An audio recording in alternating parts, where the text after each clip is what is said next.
Hi, I'm Daniel Dubois, and I'm your host for the Think Like a Wizard podcast. Welcome to episode 2, Empathy and Spirituality.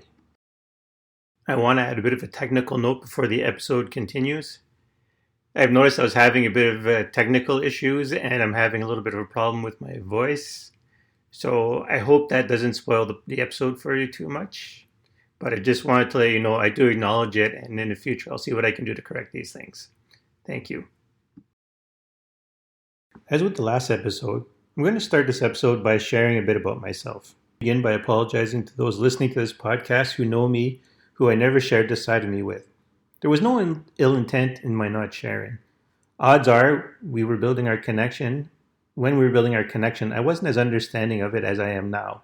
So I never brought it up, or I had come to understand you didn't believe in these things, so I never pushed it on you. I apologize because now I feel like I'm being deceptive when someone brings up the topic and I say nothing or pretend to be ignorant of it. In fact, I lost track of who knew this side of me and who didn't. So I feel like I've been robbing people of good connections and bonding moments with me out of fear of being rejected for it. Maybe even worse, I started closing myself off from people more and more, and you probably wondered if I didn't care about you. I can definitely say that it started to become isolating. Now that I released this podcast, I won't be able to retreat into feigned ignorance when this topic comes up. Those of you listening will know I know more than enough about this topic. I'm also sharing this for a few other reasons other than to apologize. One, I am absolutely sharing this part of me because it's liberating, and I can now have truer bonds with people than I was having. Secondly, because those of you listening going through an awakening or a time of self-discovery are most likely going to run into this situation. You may find yourself afraid to share with others what you're going through out of fear of rejection, and depending on who you know, maybe even persecution. I'm lucky to have a family and social circle of people who love me enough not to harm me for who I am.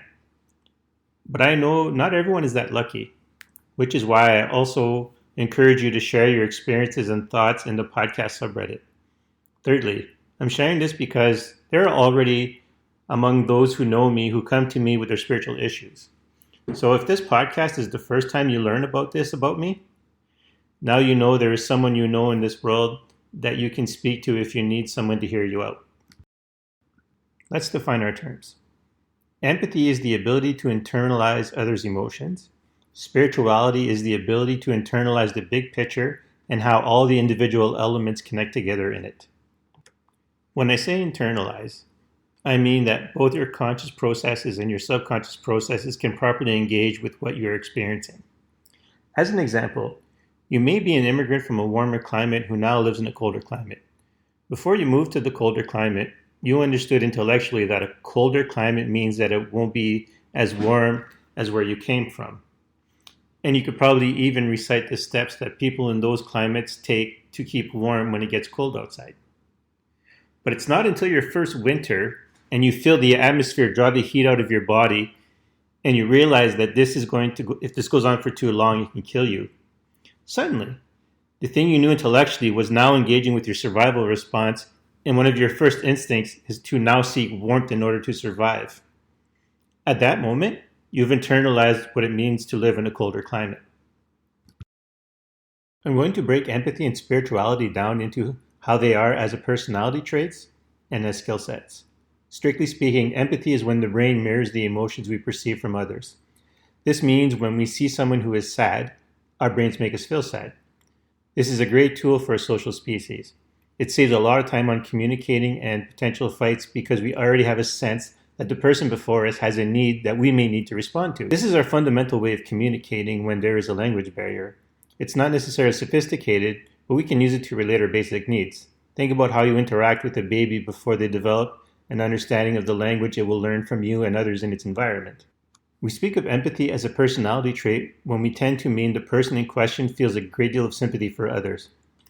Typically, once the empathy process occurs, the empathic person will put an effort into helping the person in distress to alleviate or relieve them of the unpleasant emotions. At one of the places I worked, there was a woman upset that she was working on her birthday. Everyone spent the day teasing her about it by giving her sarcastic birthday wishes. At one point, we were on a break together and I wished her happy birthday. She got angry, assuming I was also teasing her. So I calmly said to her, I saw that everyone was giving you a hard time about working on your birthday, so I thought you might want a genuine happy birthday wish. That put a smile on her face and gave her a genuine moment of happiness in an otherwise difficult day. If I was a less empathic person personality-wise, I would have taken her angry reaction to my birthday wish as an insult, and it may have led to a fight, but because I understood the emotion I was mirroring was caused by others, I kept my sympathy for her. You can also take this example as an example that people can mirror someone else's emotions without feeling sympathy for them. The others we worked with saw her displeasure as an opportunity to attack her instead of leaving her alone or offering her sympathy to help her process her situation. This is why it's also important to understand empathy as a skill set. Mirroring someone else's emotions doesn't necessarily mean that someone will be inclined to help them. Accurately understanding someone else's emotions is also about knowing how to function in a situation based on the emotions perceived. I was out for a walk and I saw a large breed pit bull charging at me. My first reaction was, well, I guess I'll see how good I can fight off a pit bull. I wouldn't have been able to run away before it got to me anyway, so it had to have stand my ground and fight. But in the next moment, I realized my empathy wasn't mirroring aggression. It was mirroring happiness and excitement. So I changed my body language accordingly. When the dog got to me, it jumped up on its hind legs and put its forepaws on my chest and was jumping around with a goofy look on its face. It wasn't trying to attack me. It just wanted to say hi and play. I would have put myself in danger if I hadn't paid attention to my empathy. I would have struck the dog, and that would have started a fight that I'm sure I couldn't have won. Strictly speaking, spirituality is about seeing the connection between things, especially how they interdepend on each other. As a personality trait, it is often viewed as a combination of the empathy personality trait and an understanding of how events and different worldly elements interact, and the consequences of those interactions. I want to emphasize that we don't generally consider someone spiritual, even if they understand how things interdepend, if the person in question cannot show empathy for those elements, usually living things, when discussing how to deal with the situation. Also, we wouldn't consider a person spiritual if they just had the nature to sympathize, but not the ability to see the connections. As a skill set, spirituality is best at pattern recognition and assessing the value of something as it relates to the environment it finds itself in. Intuitively, you are viewing the world around you as an extension of yourself, hence why you internalize the connection and interdependence between things. You're looking at the whole as an organism and are typically using your subconscious process to help you consciously make connections. Consider this sentence. When you change things, things change. A fairly simple sentence. You may think to yourself, of course things will change when you change them. But what I mean by this sentence is that once you make a change, things will never be the same again. This is neither good nor bad. It just means that you will never have that experience you had before the changes occurred again. If you're a parent or were or still are involved in raising children, you know this all too well. As you teach children more of the skills they need to survive as independent adults, they become more independent and you lose those interactions with them that you used to have when they needed your help to survive. They no longer cuddle with you for affection or safety. You don't have silly bonding moments based on pure joy because they have no other way of interacting, and you no longer get that rush of pride when they master simple skills and they couldn't perform before. Hopefully, though, if you did a good job, that leads to positive changes that are equally as fulfilling or maybe even better. For those of you going through an awakening and are on a journey of self-discovery, you may have already internalized my meaning for the sentence. Your world may be beginning to change or already has changed irrevocably. As an example, other people around you may now be fleshed out individuals with wants and needs and hopes and desires that you can't just dismiss because they don't think like you or they come from a different culture. Maybe before you just rolled your eyes because that person is one of those people. But now you find yourself having genuine conversations with them and really wanting to know what their life is like, and can't for the life of you remember why you didn't always see others this way before. You can't imagine going back to the person who was so divorced from the richness of different individuals' experiences. For me, a big change was learning to back off from doing things for other people because they were having a hard time of things. At first, if I could intervene, I would. It wasn't a question. Having a hard time moving a heavy object? Here, let me help you. Are you sad because your significant other betrayed you? Come, let me do something to cheer you up. But then I realized something. Help needs to be helpful. There were a lot of times when I was moving a heavy object and having a hard time that I didn't want help. What was hard for me to move now would be easy to move later because through hard work, I developed the strength to move that heavy object. If someone had intervened every time I struggled, I would still be having a hard time moving that heavy object. So now, before offering to help someone, I try to find out if offering to help is in fact interfering with their ability to get better at the task. As for comforting someone who was betrayed, sometimes it's good to let someone sit with their feelings so they can understand what led to it, but also let them understand how it feels. If you're never allowed to suffer, you wouldn't have the same motivation to avoid it. I'm not talking about letting someone get traumatized, but if I don't let you realize how much you don't like being betrayed, there's a good chance you leave yourself vulnerable to betrayal because you know I'll be there to comfort you. And then you would have no ability to comfort yourself when I wasn't around.